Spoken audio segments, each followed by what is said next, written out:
Bismillahirrahmanirrahim. Assalamualaikum warahmatullahi wabarakatuh.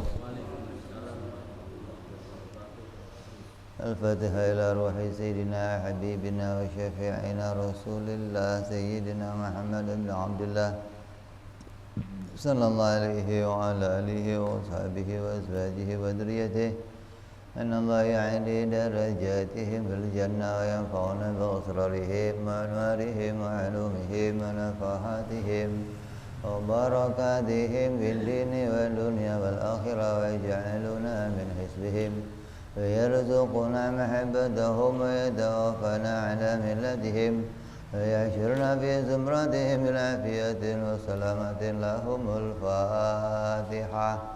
أعوذ بالله من الشيطان الرجيم. بسم الله الرحمن الرحيم. الحمد لله رب العالمين الرحمن الرحيم مالك يوم الدين إياك نعبد وإياك نستعين اهدنا الصراط المستقيم صراط الذين أنعمت عليهم غير المغضوب عليهم ولا الضالين آمين. بسم الله الرحمن الرحيم. نويت تعلما وتعليما وتذكرا وتذكيرا والنفعا والانتفاعا والإفادة والاستفادة والحثا على التمسك بكتاب الله وسنة رسول الله صلى الله عليه وسلم ودعاء إلى الهدى والدلالة على الخير ابتغاء مرضاته وقربه وثوابه وحسن الخاتمة مع اللطف والعافية وصلاح العاقبة. Bismillahirrahmanirrahim. Alhamdulillahirabbil alamin. Shalatu wassalamu ala asyrafil anbiya'i wal mursalin Sayyidina wa habibina wa syafi'ina wa maulana Muhammadin wa ala alihi wa sahbihi ajma'in, amma ba'du. Qala musanniful kitab rahimahullah wa nafa'ana bihi wa bi'ulumihi fid dharain. Allahumma aftah qulubana futuhal arifin wa bihikmatika wansur alaina birahmatika ya arhamar rahimin ila anqal.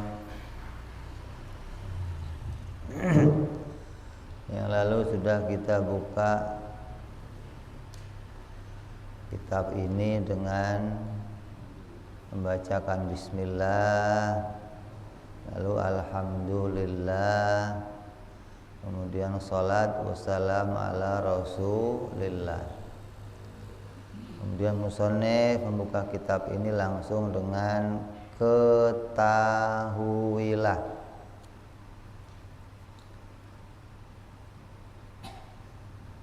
Ketahuilah olehmu hai orang mukallaf. Orang mukallaf siapa mukallaf?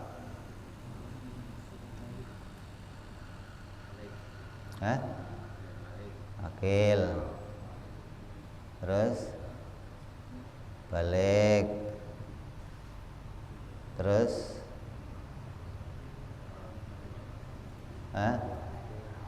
salamatul hissi. Terus bulughud dakwah. Mukallaf itu 4 isinya. Yang pertama berakal. Berakal itu orang yang bisa membedakan sesuatu. Kalau ulama fikih pedomannya gampang, bisa bedain mana kanan, mana kiri. Ini kanan, ini kiri, udah berakal. Atau bisa bedain mana air yang bersih, mana air yang kotor. Bisa bedain mana puasa yang fardu, mana puasa yang sunnah. Yang lebih gampang lagi apa?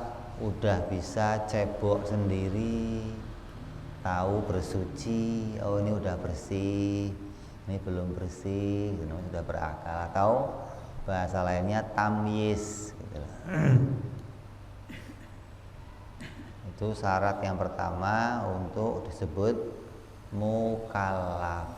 Mukallaf itu maksudnya orang yang terkena kewajiban melakukan ibadah. Gitu. Namanya apa? Bukan mu'alaf, bukan. Hah? Mukallaf. Beda lagi. Kalau mu'alaf, ini dia nih. Bukan ya? Oh, kira dia mu'alaf. Baru masuk Islam. Orang yang dari kafir baru masuk Islam namanya mu'alaf. Beda. Kalau mukallaf itu orang yang terkena beban kewajiban beribadah gitu. Nah, seorang mukallaf ini punya syarat. Yang pertama dia harus berakal. Jadi kalau dia belum berakal gimana? Ya belum disebut mukallaf. Yang kedua dewasa. Dewasa itu gimana? Itu KTP, mau kawin itu mah. Dewasa itu usia 15 tahun. Hitungannya 15 tahun Hijriyah. Bukan Masehi, Hijriyah. Itu maksimal 15 tahun. Minimalnya berapa? 9 tahun. Wanita itu minimal dia haid 9 tahun. Kalau ada wanita kok di bawah 9 tahun mengeluarkan darah, itu bukan haid. Namanya darah penyakit. Kalau udah usianya 9 tahun kok keluar darah, namanya darah haid. Maka orang yang sudah keluar haid bagi seorang wanita, maka disebut dia dewasa. Laki-laki ngimpi basah. Usianya berapa? Ya 9 tahun ke atas. Kok mimpi basah, maka disebut dewasa. Lah ada wanita kok sampai gede belum haid. Ada laki-laki sampai gede belum mimpi basah. Batasnya berapa? 15 tahun. Gitu loh. 15 tahun enggak haid dihitung dewasa. 15 tahun dia enggak ngimpi dihitung dewasa, gitu loh. Jadi pertama berapa? Pertama apa? Berakal. Yang kedua dewasa. Ada orang udah dewasa, mamanya udah 15 tahun, 20 tahun, tapi belum berakal, ya belum masuk mukallaf. Ini akalnya rada idiot atau ada kurangnya sedikit. Ya dia walaupun sudah dewasa nggak terkena kewajiban, gitu loh. Syaratnya sempurna tuh harus akal dulu, sempurna akalnya. Yang kedua dewasa. Yang ketiga apa? Selamat salah satu panca inderanya, penglihatan atau pendengaran. Punya salah satu indera, melihat atau kalau dua-duanya nggak ada gimana? Hah? dia bebas. Namanya kaum fatroh. Fatroh itu orang yang terbebas dari hukum namanya. Apa? Fatroh. Bukan patroh, bukan. Fatroh. Asal dari fitri, suci gitu loh. Jadi dia nggak terkena dosa maksudnya. Walaupun dia udah dewasa, dia ngelakuin kesalahan, tetap nggak punya dosa. Kenapa? Karena nggak terkena hukum. Mamanya dia punya pendengaran doang, matanya buta, ya terkena mukallaf, terkena hukum. Atau dia melihat doang tapi tuli, ya terkena hukum. Kalau dua-duanya nggak ada, maka dia terbebas. Kenapa bebas?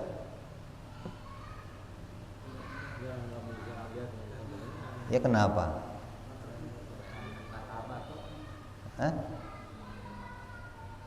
Nggak bisa dikasih informasi gitu maksudnya. Coba caranya ngajak ngomong gimana? Colek terus?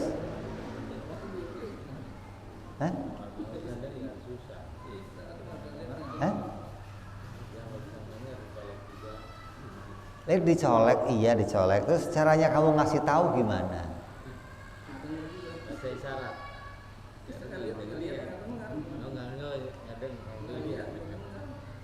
Ini gimana? Makanya dia nggak bisa dapat informasi, maka bebas dia. Gitu loh. Nah, termasuk orang yang fatroh juga. Yang ketiga lagi, yang keempat apa? Orang yang nggak mendapatkan berita. Orang yang tinggal di pedalaman, di pelosok, atau tempat-tempat yang di situ belum dijangkau sama ulama, belum dijangkau sama nabi. Maka mereka yang belum dapat berita agama namanya orang fatroh, gitu loh. Hukumnya mereka terbebas dari kesalahan. Walaupun mereka nyembah berhala, mereka nyembah patung, nyembah apa sih, ya nggak dosa. Kenapa? Karena nggak ada berita agama kepada mereka. Gitu loh. Maka mukallaf harus isinya berapa? 4. Pertama apa? Berakal, dewasa, punya salah satu dari penglihatan atau pendengaran. Kok dua-duanya ada, ya sempurna berarti. Yang keempat apa? Mendapatkan berita dari ulama atau dari nabi. Nah, dari pembahasan ini sekarang banyak orang yang keluar dari jalurnya Ahlus Sunnah wal Jamaah. Hati-hati nih. Apa? Mereka mengatakan ayah ibunya Nabi masuk neraka. Kenapa? Karena nggak beragama Islam. Hati-hati nih. Kamu bisa lihat YouTube tuh. Kamu buka ayah ibu Nabi ada di mana. Ada kelompok-kelompok yang mengatakan di neraka. Apa alasannya? Mereka tidak beragama Islam. Coba. Mereka nggak beragama, padahal mereka orang fatroh, gitu loh. Fatroh itu apa maksudnya? Nggak mendapatkan berita. Kan ayah ibu Nabi meninggal sebelum Nabi menyampaikan agama. Waktu Nabi masih kecil, ibunya meninggal. Waktu Nabi masih di kandungan, ayahnya meninggal. Nah, bagaimana mereka mau dikatakan orang yang beragama gitu? Ini cara gampang aja nih. Dilihat dari nabinya belum menyampaikan agama, berarti terputuslah berita. Kok begitu? Memang ada ulama yang mengatakan begini. Beragama itu cukup datang dari satu nabi, yaitu Nabi Adam. Nabi Adam udah nyampein agama nih. Berarti dari Nabi Adam, nanti anak-anaknya terus ke bawah. Siapa saja yang gak ikut agamanya Nabi Adam ke bawah, hukumnya kafir. Ada ulama mengatakan begitu, tapi ahli sunnah ikut pendapat bahwa setiap kaum itu punya nabi sendiri-sendiri. Itu Nabi Adam datang ke kaumnya sendiri. Nabi Idris punya kaum sendiri, gitu loh. Jadi nggak nyambung kaum yang satu dengan kaum yang lain. Nabi Nuh punya kaum sendiri. Makanya ada kaum apa aja? Ada kaum Ad, ada kaum Samud, ada kaum apalagi? Kaumnya Nabi Lut tuh. Ada lagi Bani Israel, ada lagi orang Arab. Ini kaum yang berbeda-beda, maka didatangi oleh nabi yang berbeda-beda. Nabi Musa untuk siapa? Bani Israel. Nabi Isa untuk siapa? Bani Israel, gitu loh. Jadi dari Nabi Allah Yusuf ke bawah Nabi Musa, terus Nabi Sulaiman, Nabi Dawud, terus ke bawah tuh terus sampai Nabi Isa itu datangnya untuk Bani Israel. Nah, untuk orang Arab nggak ada. Orang Arab nabinya satu dulu, Nabi Ismail. Nah, Nabi Ismail meninggal. Agama Nabi Ibrahim terputus tuh. Jauh ribuan tahun sampai datang lagi Nabi Muhammad Sallallahu Alaihi Wasallam. Berarti ayah ibunya Nabi masuknya kemana? Masuknya kelompok mana? Fatrah. Dia tidak mendapatkan berita kenabian, gitu loh. Jadi kalau dia mengatakan, oh ya ibunya Nabi masuk neraka, kamu jangan ikut kelompok tersebut. Dari mana kelompok itu mengatakan ayah ibu Nabi masuk neraka? Ketika Nabi ditanya sama salah seorang sahabatnya, wahai Nabi, abahku ada di mana? Ayahku, kata sahabat itu. Kata Nabi, ayahmu ada di neraka. Maka sahabat itu enggak seneng. Nanya, lah kalau ayahmu di mana? Maka Nabi jawab, ayahmu dan ayahku di neraka. Gitu. Nah, dari jawaban itu kelompok-kelompok ini mengatakan, tuh Nabi ngomong sendiri tuh ayahnya di neraka. Dalam bahasa Arab, kalimat abi sama abah itu berbeda. Kalau abi itu digunakan untuk paman, bukan untuk ayah. Maka di Quran ada ayat Tabbat yada Abi Lahabi wa tab. Abi siapa? Abi Lahab, ayah atau paman? Ketika Nabi ngomong abi finnar, abi di situ Abi Lahab, itu maksudnya. Bukan abi yang maksudnya ayahnya. Karena kalau abi di situ masuk ayahnya, nggak nyambung. Kok nggak nyambung? Ada ayat dalam Al-Quran mengatakan kunna la mu'adzabina hatta nab'atha rasula. Kata Allah, aku tidak akan menghukum suatu kaum sampai aku mengutus seorang rasul ke kaum tersebut. Ayat Quran tuh. Kata Allah apa? Aku tidak akan menghukum suatu kaum sampai aku mengutus seorang rasul. Lah, ketika ayah ibunya Nabi hidup, sudah ada rasul belum? Belum. Gimana mau diadab sama Allah? Orang-orang Jawa dulu. Ini Jawa apa Amerika?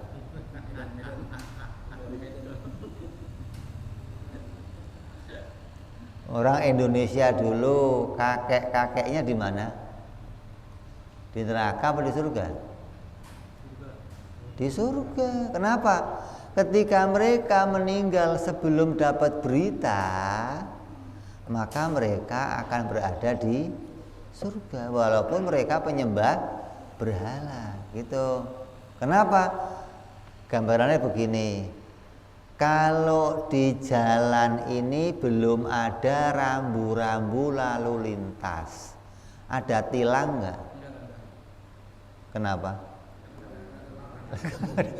Mau ditilang gimana? Orang rambu-rambunya nggak ada, berarti nggak ada pelanggaran, gitu loh. Ketika belum ada nabi yang datang, lah pelanggarannya di mana? Itu. Ketika sudah ada nabi yang datang, kamu kok menolak berita nabi, baru namanya apa? Pelanggaran, gitu loh. Hah? Tilang, nah gitu. Sebelum ada nabi yang datang, maka belum ada pelanggaran. Maka ketika Nabi Muhammad SAW itu hadir, dia mengirim seluruh sahabatnya kemana? Ke seluruh dunia. Seluruh dunia diutus sahabat-sahabatnya untuk apa? Menyampaikan berita agama. Caranya bagaimana? Kirim berita ke para raja. Raja Afrika dikirim, raja Persia dikirim, raja Romawi dikirim, sampai dikatakan raja Aceh dikirim, Majapahit dikirim, semua yang ada raja-raja dikirim. Tugasnya apa? Hei raja, sampaikan ke rakyatmu kalau aku utusan Allah setelah hadir di dunia ini, gitu. Andai kamu raja nggak mau nyampein ke rakyatmu dosa kamu yang nanggung, gitu. Jadi Nabi nggak dakwah ke rumah, Assalamualaikum, saya Rasul, Assalamualaikum, oh ya kelamaan lah, kapan selesainya kalau begitu? Assalamualaikum. Kapan selesai? Nabi cukup datang kemana? Para raja-rajanya, gitu. Itu cara dakwahnya Nabi begitu, gitu loh. Enggak dari rumah ke rumah, door to door enggak. Langsung ke para rajanya. Maka raja itu yang nanti ngumpul rakyatnya, menyampaikan aku dapat surat dari Rasul. Seperti Ratu Bilqis dikirimin surat sama Nabi Sulaiman, gitu loh. Diundanglah seluruh rakyatnya, aku dapat surat dari Sulaiman yang dia mengajak kita masuk agama Islam, gitu. Nah kalau rajanya nggak nyampein ke rakyatnya yang dosa, yang nanggung siapa? Si raja, gitu. Hah? Kenapa? Nabi Musa dong, nama Harun. Kan datang langsung, Musa, datangi Fir'aun. Innahu tagha, dia telah berlebihan. Kata Allah, Musa, kamu jangan takut sama Fir'aun, aku bersama kamu. Artinya rahmatnya Allah mengiringi Nabi Musa. Datengin Fir'aun, ente bukan Tuhan, saya utusan Allah. Kata Fir'aun apa? Kalau kamu utusan Tuhan, apa buktinya? Semua begitu. Orang yang dikasih berita kalau telah datang utusan Tuhan mesti nanya buktinya apa kalau kamu utusan Tuhan. Nabi jawabnya apa? Ente pengen buktinya apa? Ditantang sama Nabi. Kalau kamu utusan Tuhan, coba rembulan kamu belah. Dibelah oleh Nabi. Ya Allah, belah rembulan. Dibelah. Kalau kamu utusan Tuhan, coba itu pohon suruh jalan ke sini. Jalan pohonnya. Untuk buktiin Nabi betul-betul utusan Allah. Lah, orang yang sudah dikasih bukti sama Nabi, dia masih menolak, maka dia namanya orang kafir. Kenapa dia nolak? Hawa nafsunya. Menganggap mukjizat yang ditampilkan Nabi sebagai apa? Sihir. Oh, itu mah tipuan mata. Itu mah. Gitu loh. Jadi kembali, ayah ibu Nabi di mana? Surga. Kenapa? Karena fatroh gitu. Jangan ikut-ikut pendapat yang mengatakan ayah ibu Nabi di dalam neraka. Yang dimaksud hadisnya Nabi di situ adalah siapa? Pamannya, bukan ayahnya. Gitu. Ini harus paham ini. Karena kalau yang dimaksud Nabi itu ayahnya, berarti nggak nyambung. Jadi orang yang masuk neraka siapa di zaman Nabi? Ya orang yang sudah ketemu dakwahnya Nabi tapi menolak. Dia mati, maka matinya di dalam neraka. Tapi kalau belum ketemu dakwahnya Nabi, dia matinya di dalam surga. Ini pendapatnya Ahlus Sunnah wal Jamaah demikian tentang siapa itu mukallaf dan siapa itu orang yang fatroh. Harus jelas nih, nanti hati-hati. Karena banyak kelompok-kelompok sekarang yang dikit-dikit pakainya apa? Tag. Ini ada tulisannya begini. Iya, tulisannya betul begitu, tapi maknanya enggak begitu, gitu loh. Innallaha 'alal arsyistawa. Allah bersemayam di singgasana di langit. Tulisannya betul begitu, tapi maknanya enggak begitu, gitu mestinya dong. Jadi banyak orang-orang sekarang yang enggak mau mentakwil. Ada ayat-ayat, ada hadis yang namanya ayat mutasyabihat. Hadis mutasyabihat. Yang bagaimana? Yang kalimatnya itu menceritakan tentang sifat Allah, tapi menyerupai sifat-sifat makhluk. Maka yang begitu ayatnya harus ditakwil gitu. Yadullah fauqa aidihim. Tangannya Allah di atas tangan-tangan mereka. Tangannya Allah bagaimana? Ayatnya begitu, tapi maknanya gak boleh begitu, gitu loh. Jadi hadis tadi yang mengatakan abi wa abaka finnar, itu yang dimaksud abi itu apa? Paman. Kalau aba itu ayah. Beda nih. Makanya ada perbedaan pengertian di sini. Kalau Nabi mengatakan abi, Abi Lahab, Abi Jahal, itu paman semua maksudnya, gitu loh, ya. Jadi jangan ikut-ikut sama orang yang mengatakan ayah ibu Nabi di dalam neraka. Bahkan ini kata Siti Aisyah radhiyallahu an, istrinya Rasulullah. Rasulullah pernah menceritakan bahwa aku memohon kepada Allah agar Allah menghidupkan kembali kedua orang tuaku. Kemudian mereka berdua aku syahadatkan untuk masuk agama Islam dan Allah mematikan mereka kembali. Ada hadisnya tuh. Berarti mereka mati dalam keadaan Islam. Kenapa? Sudah disyahadatkan oleh Nabi dengan apa? Mukjizatnya Nabi. Masa bisa dihidupin? Nabi Isa saja menghidupkan orang mati. Kamu tahu nggak siapa Nabi Muhammad? Pemimpinnya para Nabi. Wong Nabi Isa yang dipimpin aja bisa, apalagi yang mimpin gitu loh. Walaupun itu hadisnya dhaif, tapi bagi ulama tasawuf, ulama ahli akidah, mereka mengimani hal tersebut. Kenapa? Hal tersebut hukumnya apa? Jaiz.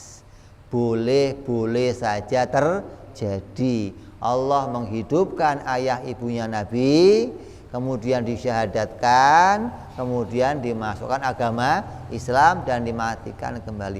Emangnya kenapa kok perlu dihidupkan, Bib? Surganya orang yang fatroh beda sama surganya orang Islam. Kenapa? Surga mereka itu surga bonus namanya. Karena mereka nggak beramal tapi masuk surga. Beda sama surganya orang yang bersyahadat. Dia sebagai orang Islam punya amal agama, dimasukkan surga yang khusus oleh Allah, yang istimewa gitu loh. Maka Nabi kepengen ayah ibunya masuk surga bersama Nabi.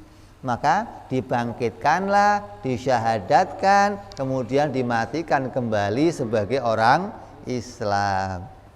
Hingga ketika nanti bangkit, dia akan masuk surga bersama Nabi. Sama kayak anak kecil yang meninggal sebelum balik. Masuknya mana? Surga yang mana? Surga yang fatroh tadi, bonus. Bukan surganya orang yang punya amal gitu. Beda surganya nanti. Kenapa? Karena mereka nggak punya amal, tapi dimasukkan Allah ke dalam surga atas anugerahnya Allah Subhanahu wa ta'ala. Gitulah bedanya. Nyambung apa nyambung? Ya. Jadi jangan ikut-ikut sama orang-orang yang mengatakan ayah ibu Nabi di dalam neraka. Kenapa? Karena tidak mungkin seorang nabi lahir dari orang kafir, nggak mungkin. Nggak ada ayah ibunya nabi yang kafir, nggak ada. Hingga Nabi Ibrahim ayahnya juga bukan orang kafir. Hati-hati. Ada yang ngomong ayahnya Nabi Ibrahim itu pembikin berhala. Nggak ada. Yang bikin berhala itu pamannya, namanya siapa? Azar. Kalau pamannya, kalau ayahnya Nabi Ibrahim namanya Taroh, gitu nih. Jadi ada dua nama, ada Azar, ada Taroh. Lah ada ulama yang mengatakan dua nama itu satu orang. Kita dua nama itu dua orang. Taroh itu ayahnya kandung, Azar itu pamannya yang memelihara Nabi Ibrahim dari kecil. Kerjanya apa? Bikin patung. Jadi nggak ada ayah Nabi Ibrahim kafir, nggak ada. Nggak boleh kamu iman seorang nabi lahir dari sulbinya orang kafir. Kenapa? Di dalam kitab Maulid dikatakan apa? Minal aslabi thahirah wal arhami zakiyatil fahirah. Aku dan para nabi semuanya terlahir dari sulbi-sulbi yang suci dan rahim-rahim yang bersih. Berarti bukan orang kafir.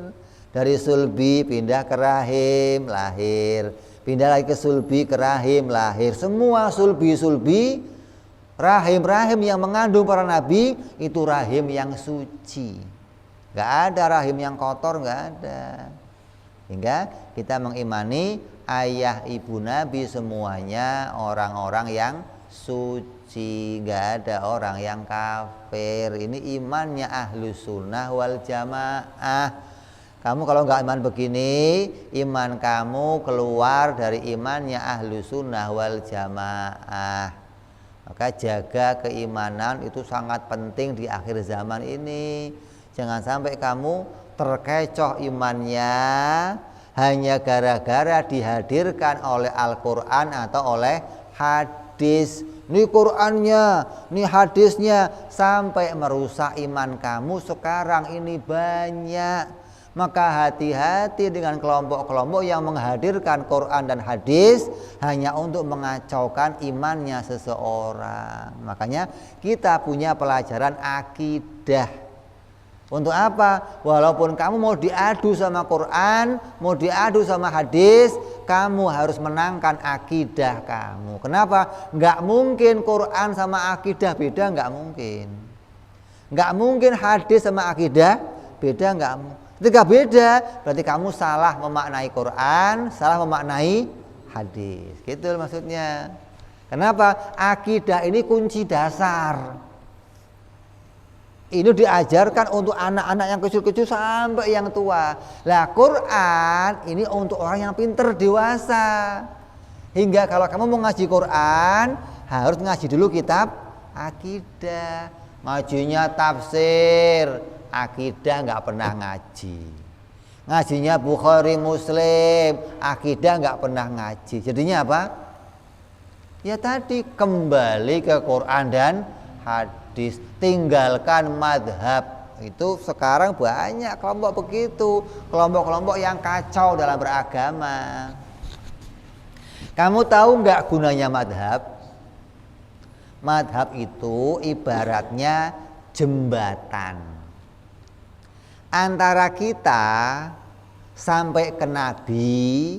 Itu ada jarak yang sangat jauh. Ibaratnya ini di hadapan kita ini sungai besar. Saya nggak mungkin sampai sana kecuali pakai jembatan. Lah jembatan itu namanya madhab. Ada Syafi'i, ada Hanafi, ada Hambali, ada Maliki. Tinggal kamu milih mau pakai jembatan yang mana. Lah kalau kamu ngomong nggak usah pakai jembatan, mau ngelangi, terbang, bagaimana mungkin kamu bisa sampai memahami Quran hadis sesuai dengan ajarannya Nabi? Sedangkan antara kamu dan Nabi jaraknya gimana mungkin? Di orang yang ngomong kembali Quran hadis itu kebodohan, kebohongan. Bohong kalau sampai dia bisa paham agama hanya lewat Quran dan hadis, nggak pakai jembatannya para ulama, bohong. Gitu loh. Jadi kalau mereka menolak madhab yang empat, pasti mereka bikin jembatan sendiri. Lah kita mikir, kalau kamu bikin jembatan, saya suruh ikut jembatan kamu. Jembatan kamu dibikin 1000 tahun setelah Nabi. Lah jembatan yang empat ini dibikin 100 tahun setelah Nabi. Milih mana kamu? Yang deket dong. Kok yang 1000 yang dipilih? Kan aneh. Jadi orang-orang yang mengatakan kembali Quran hadis, ini orang-orang yang jauh cara berpikirnya dari kebenaran. Gitu loh. Udah yang real aja. Kita udah jelas madhabnya, jembatan kita jelas, tinggal milih mau pakai Abu Hanifah, mau pakai Imam Maliki, mau pakai Imam Syafi'i, atau mau pakai Imam Hambali. Pilih salah satu madhab sebagai jembatan kita memahami Quran dan hadis untuk sampai dengan cara ibadah seperti Nabi Muhammad Sallallahu Alaihi Wasallam gitu. Lah, dasarnya akidah. Kamu pakai madhab mana saja, tetap kembali beragama didasari akidah. Kalau nggak ada akidah, mau pakai madhab mana saja salah. Kenapa? Mesti melenceng dari relnya, keluar dari akidahnya. Nanti menghukumi Allah begini, menghukumi para nabi begini, mesti. Maka ini didasari dulu sebagai dasar agama kita, agar kita nggak melenceng dalam beragama. Ibarat orang mau bangun rumah itu punya pondasi. Nanti mau kamarnya 4 boleh, mau kamarnya 5 boleh, mau kamar 10 boleh, semua bangunannya cocok sama pondasi. Mana ada pondasi ke sono, temboknya ke sono ada. Nah, terus di mana itu temboknya? Masa tembok kok di luar? Gitu loh. Jadi kamu sholat, kamu puasa, kamu haji, kamu maknai Quran, maknai hadis, semua cocok sama akidah. Maka hati-hati sama kelompok-kelompok yang mengecilkan akidah, yang membelakangkan akidah, yang menganggap ilmu tauhid nanti aja dipelajari. Ini sekarang dampaknya muncul apa? Banyak orang keluar dari relnya ahlu sunnah wal ayah ibu nabi di neraka. Hanya gara-gara apa? Baca teks. Orang membaca teks Quran, teks hadis, ngaji dulu akidah. Makanya saya mau usul apa? Kalau dulu orang Quran itu enggak diterjemahi dulu ya, enggak ada ya. Quran bahasa Arab. Sekarang bahasanya diterjemahi, bahasa Arab, bahasa terjemahannya. Dulu Quran itu di depannya ada gambar apa? Mulut, mangap. Setiap Quran tuh isinya apa itu? Isinya apa? Huruf. Oh, ba di sini, tak di sini, alif. Biar orang yang baca Quran ngerti. Alif. Oh, kalau alif cara ngucapinnya begini. Ain di sini. To di sini. Bot di pinggir sini. Ada tuh. Gambarnya apa? Mulut. Sekarang saya mengusulin kalau mau bikin Quran yang pakai terjemahan, isi akidah di depannya gitu. Karena nggak boleh orang baca terjemah Quran sebelum paham akidah. Jadinya akan keluar dari rel ahlus sunnah wal jamaah. Ini yang kita khawatirkan. Makanya saya wanti-wanti penting, ngaji akidah penting biar kamu tetap terjaga dalam ahlus sunnah wal jamaah insya Allah.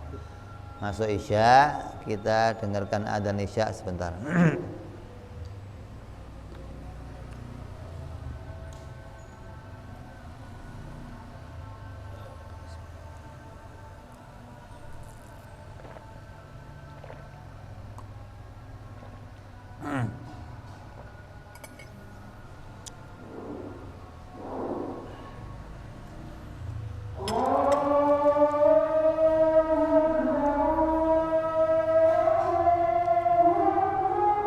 Allahu Akbar, Allahu Akbar.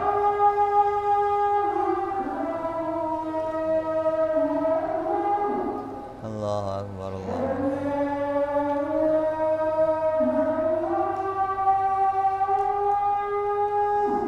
Asyhadu an la ilaha illallah.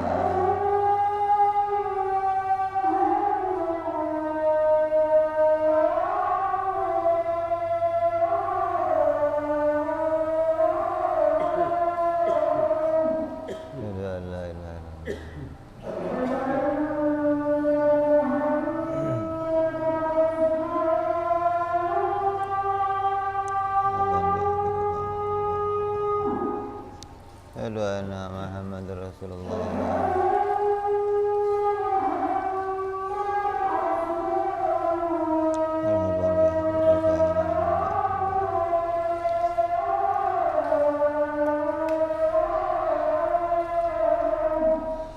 أشهد أن محمد رسول الله.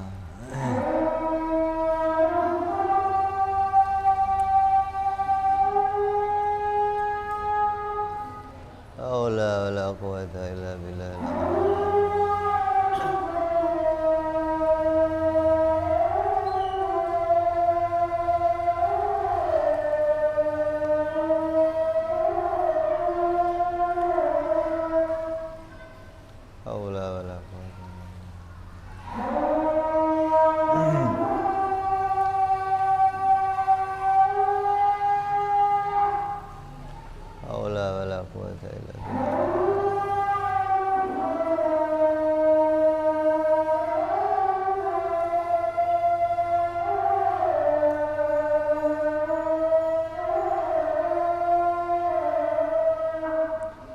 Allahu Akbar, Allahu Akbar.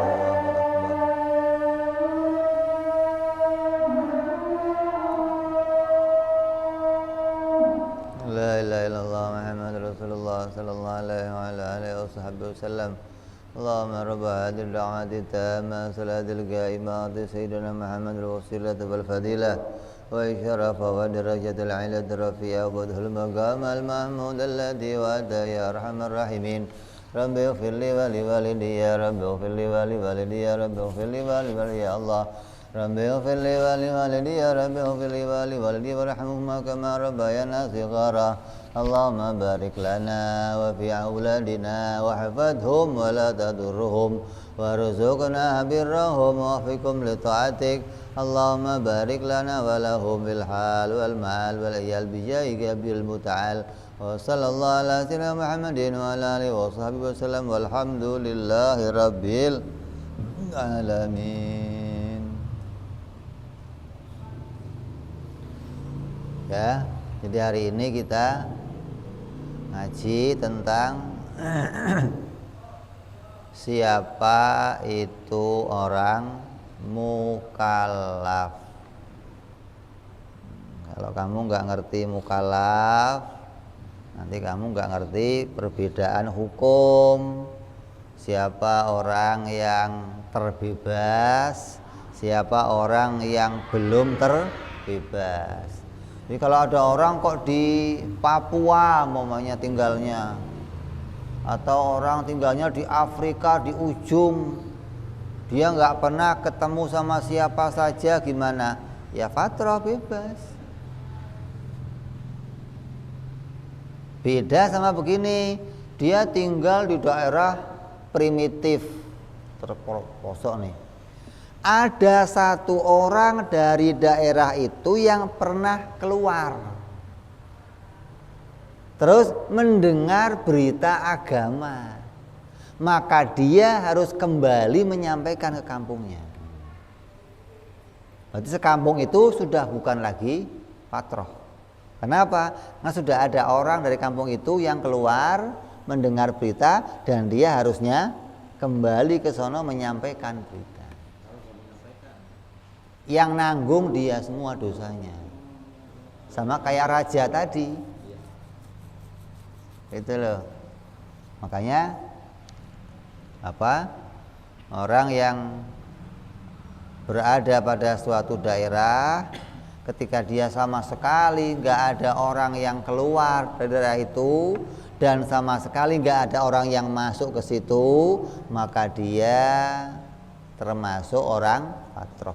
Lah zaman sekarang masih ada nggak tempat begitu? Ada nggak? Masih ada nggak? Di mana? Seluruh penjuru dunia udah nggak ada, udah ditelusuri semua. Mau yang telanjang badan, telanjang kaki, telanjang pala, telanjang sampai telanjang semuanya udah didatengin sama ulama. Ataupun kalau nggak ulama datang, sudah berjumpa dengan manusia. Sia, mau yang di Dayak, mau yang di mana saja, udah nggak ada tuh kelompok yang tinggal sendirian, udah nggak ada. Yang menyampaikan dari agama lain misalnya. Lah ya tadi dia sudah dengar agama Islam belum? Kalau yang namanya misioneris itu kan dari zaman dulu sudah ada. Orang yang dakwah ke sana sampai Indonesia sebelum masuknya agama Islam yang masuk apa dulu? Nah, Buddha. Ya kan? Kristen ikut siapa dulu? Belanda. Itu nah, tinggal dia pernah dengar agama Islam enggak gitu. Kalau dia enggak pernah dengar agama Islam, ya selamat. Kecuali dia pernah dengar berita agama Islam terus dia menolaknya, enggak mau ikut, maka baru dia dihitung orang yang sudah menolak agama atau menolak kebenaran. Selagi belum ada agama yang datang, belum ada yang mengajak dia beragama, maka selama itu dia masuk kelompoknya orang-orang fatroh, masuk kelompoknya orang-orang yang selamat. Kalau masuk agama lain dihitungnya Hatta nyembah berhala. Nyembah berarti agamanya apa itu? Musyrik, mau Buddha kayak mau kafir, mau Hindu kayak mau apa, selagi dia belum kedatangan agama Islam di zaman Islam nih, maka dia masuk kelompok fatroh. Kenapa? Karena nabi-nabi sebelum Nabi Muhammad SAW itu misinya hanya untuk kelompok tertentu. Beda sama Nabi Muhammad yang misinya untuk seluruh manusia. Hingga dimanapun dakwahnya ulama itu sampai bisa untuk mendakwahi manusia. Makanya kiai itu nggak bakal kehabisan lapak gitu. Lawang lapak sedunia ini mau di sini enggak, di sono enggak, ke sono. Kenapa? Karena sebagai umatnya Rasulullah, seluruh dunia siap untuk diajak masuk agama Islam. Boleh diajak masuk agama Islam. Lah, kalau agama lain ya nggak bisa. Kaum Ad, Nabi Hud atau Nabi Allah Idris atau Nabi Allah Soleh, ya kaumnya tertentu. Nabi Yunus kaumnya tertentu. Nabi Ismail kaumnya tertentu. Nabi Ibrahim kaumnya tertentu. Hingga dakwahnya enggak untuk seluruh manusia. Nabi Lut hanya dakwah untuk kaum Sodom, enggak keluar dari. Jadi kalau Nabi nih dakwah ke satu kampung, Nabi datang, maka kampung itu harus nerima Nabi. Kalau sampai nabinya diusir dari kampung itu keluar, yang terjadi apa? Azab turun, kampungnya habis. Itu sudah jadi kebiasaan nabi-nabi sebelumnya begitu. Nabi Lut diusir dari kampungnya, azab turun. Siapa lagi? Nabi Musa, azab turun. Kaum Ad, azab turun. Kaum Samud, azab turun. Semua begitu. Jadi Nabi itu enggak boleh diusir dari kaumnya. Kamu terima, kamu enggak terima, azab turun. Beda sama Nabi Muhammad SAW. Coba, ketika pergi dari Mekah, azab turun enggak? Kenapa? Rahmatan lil alamin. Beda nih. Makanya enggak ada azab turun untuk kaum Muhammad, enggak ada. Karena Nabi rahmat untuk alam. Kalau masih kayak Nabi terdahulu, ya Mekah habis diadab. Gitu. Maka Nabi sebagai rahmat untuk seluruh alam, ya. Jadi hari ini kita bicara tentang siapa itu orang mukallaf, dan intinya mau bicara ayah ibunya Nabi termasuk orang-orang fatroh seminim-minimnya. hingga mereka selamat dari api neraka. Apalagi ditambah suatu hadis yang mengatakan Nabi menghidupkan ayah ibunya dan dimasukkan agama Islam. Berarti ayah ibu Nabi sebagai orang Islam. Jangan ikut-ikut kelompok yang mengatakan ayah ibu Nabi masuk neraka. Hati-hati nih. Ya, mudah-mudahan apa yang kita kaji bisa mancep dalam hati kita, membuat akidah kita kokoh, iman kita kokoh, hingga kita nggak gampang terombang-ambing sama kelompok-kelompok di luar sana yang ingin menggoyahkan akidah kita. Mudah-mudahan akidah ini bisa kita bawa sampai kita mati. Selamat husnul khatimah, amin ya rabbal alamin. Wa ala niyatin shalah wa ila hadratin nabi. Al-Fatihah. A'udzubillahi minasyaitonir rajim. Bismillahirrahmanirrahim. Alhamdulillahirabbil alamin arrahmanir rahim maliki yaumiddin. Iyyaka na'budu wa iyyaka nasta'in ihdinas siratal mustaqim. Siratal ladzina an'amta 'alaihim ghairil maghdubi 'alaihim waladdallin. Amin.